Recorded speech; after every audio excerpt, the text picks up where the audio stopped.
اعوذ باللہ من الشیطان الرجیم بسم اللہ الرحمن الرحیم سأصرف عن آیاتی الذین یتکبرون فی الارض بغیر الحق صدق اللہ العظیم و صدق رسولہ النبی الکریم الامین۔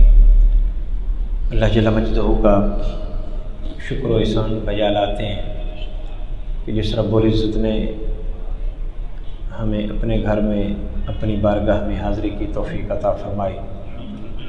آج جس موضوع پر اظہار خیال کرنا ہے وہ ہے تکبر۔ تکبر کی کس قدر مذمت کی گئی ہے، اس پر چند گزارشات۔ کسی نے کیا خوب کہا کہ پھلاں داتوں اتر بنا پھر اودہ دھن کٹ دریا پھر اودے وچ تو ڈبیاں لا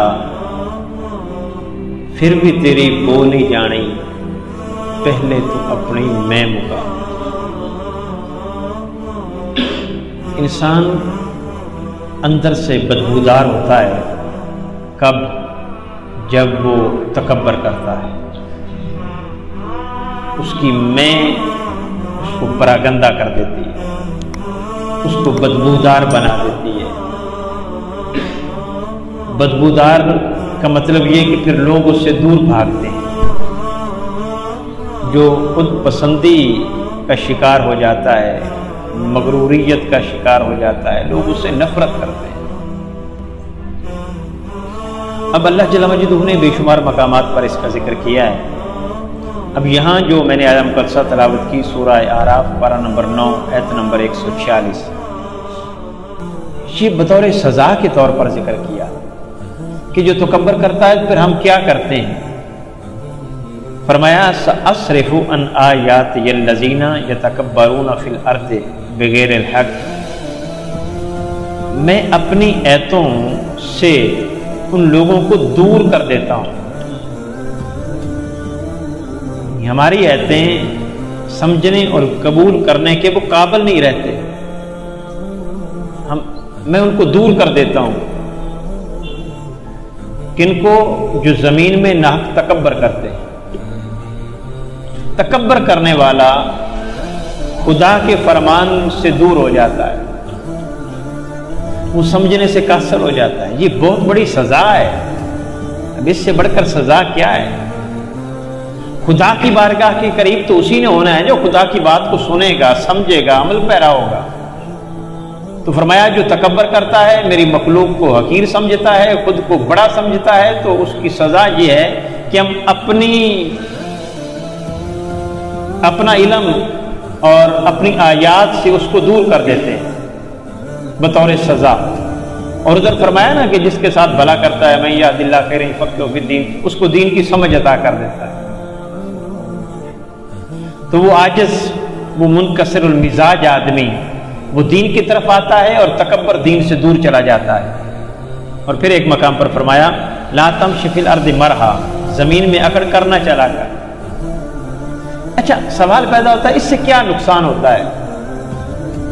وہ اکڑ کر چلے یا عاجز ہو کر چلے، اس سے کیا ہے؟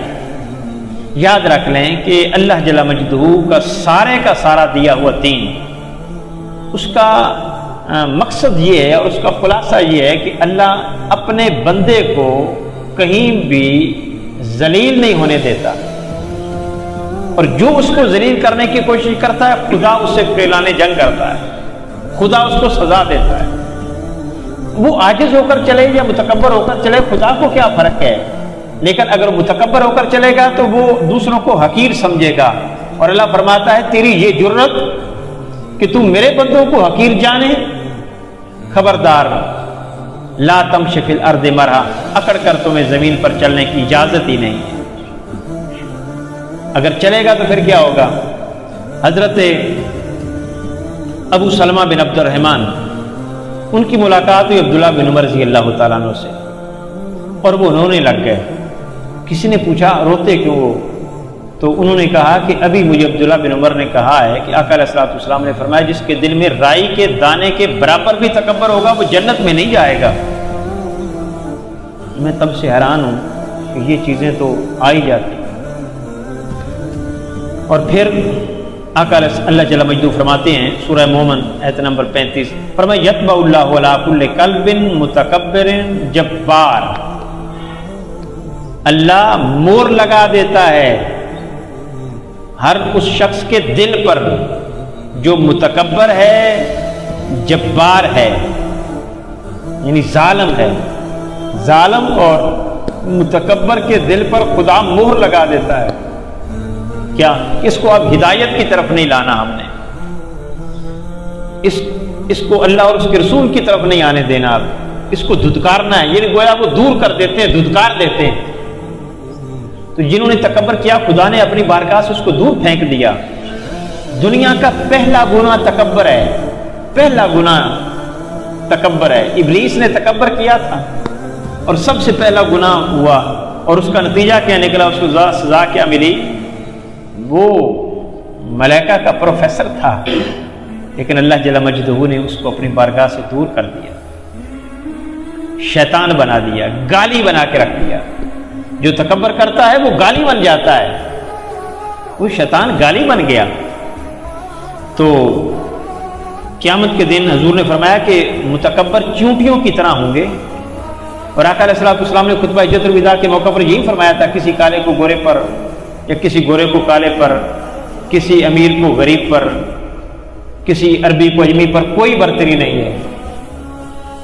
عزت کا معیار تقویٰ ہے. جو جتنا متقی ہے اتنا پرہیزگار ہے.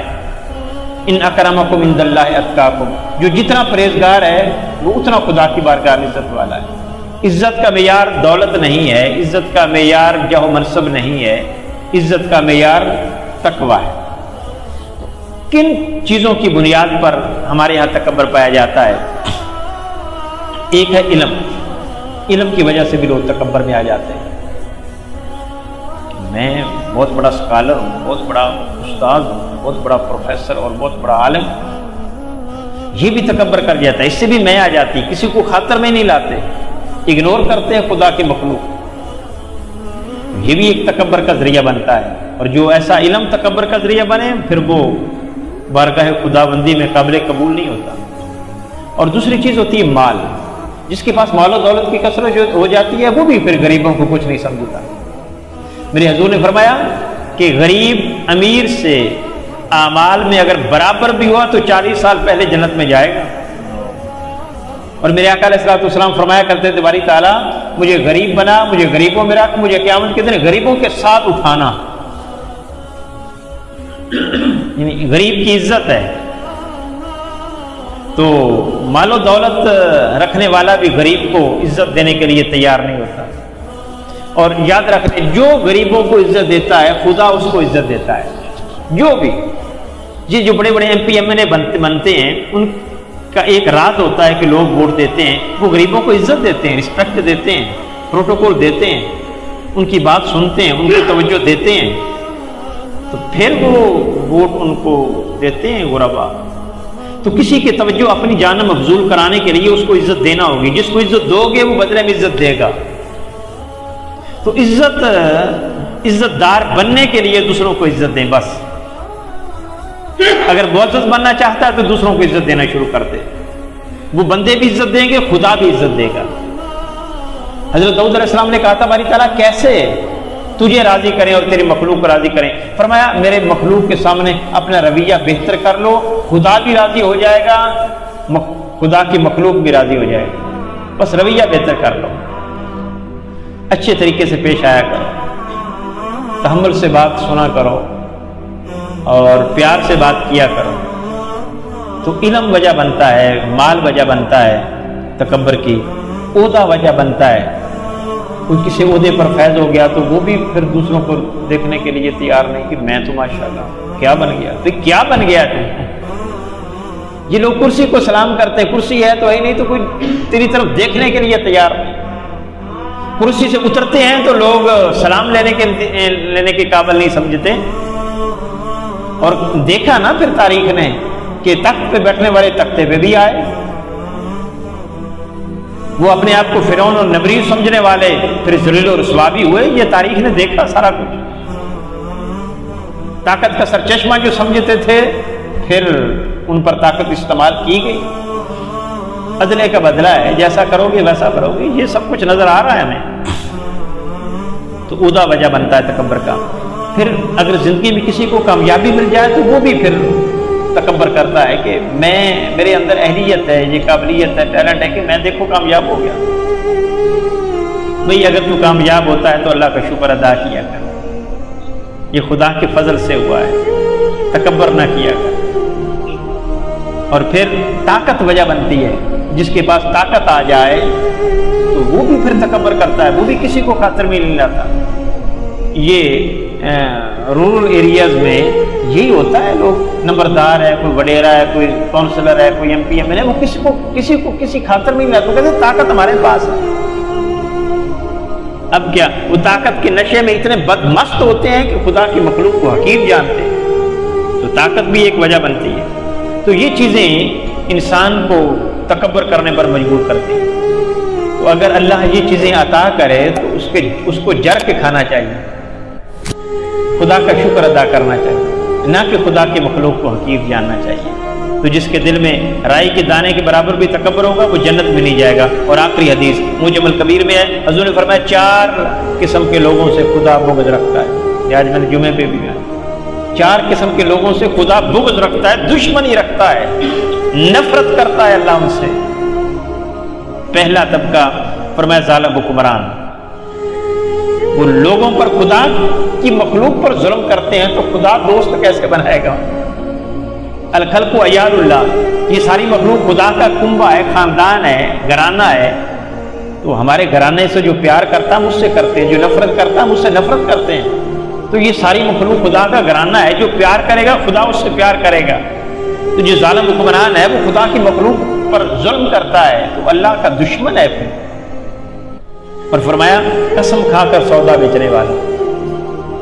اس کا بھی یہ فائدہ ہے نا کہ خدا کی مخلوق کو وہ لوٹتا ہے، اس کو پریشان کرتا ہے، اس کو بلیک میل کرتا ہے، وہ قسم پر اعتبار کرتی ہے اور یہ دھوکہ دیتا ہے. تو اللہ ان سے بھی دشمنی کرتے ہیں جو قسم کھا کر سودا بیچے، سچی نہیں جھوٹی. لیکن یہاں تو قسم کھا لیتے ہیں کہ 1000 کی تھی، پھر وہ 800 کے دیتے ہیں، کہتے ہیں 1000 کی لی تھی. افسوس ہے ویسے. اور پھر کہتے ہیں کہ یہ آپ کے لیے ہے. میرے ساتھ آپ کا کیا تعلق ہے؟ کمال بات ہے. یعنی بغیر لاجک کے بات کرتے ہیں، فضول ترین بات کرتے ہیں. یہ آپ کے لیے ہے. اس کا مطلب ہے پھر آپ کے علاوہ بھی کوئی آپ کے پاس آتا ہوگا جس کے لیے یہ نہیں ہے ریٹ. یہ بیوقوف سمجھ رکھا ہے. بیوقوف آدمی دوسرے کو بیوقوف بناتا ہے. ان کو پتہ ہی نہیں کہ یہ کیا ایسے ڈیلنگ کرتے ہیں بلا. تو فرمایا یہ بھی خدا کے دشمن ہیں، اللہ ان سے دشمنی کرتا ہے. اور پھر زانی، خدا دشمنی کرتا ہے. پھر متکبر، خدا اس سے دشمنی کرتا ہے. تو یہ لوگ خدا کے دشمن ہیں، بلکہ خدا خود کہتا ہے کہ میں دشمنی کرتا ہوں، حضور نے فرمایا. تو دعا ہے اللہ جل مجدہ ہمارے حال پر لطف و کرم فرمائے. وآخر دعوانا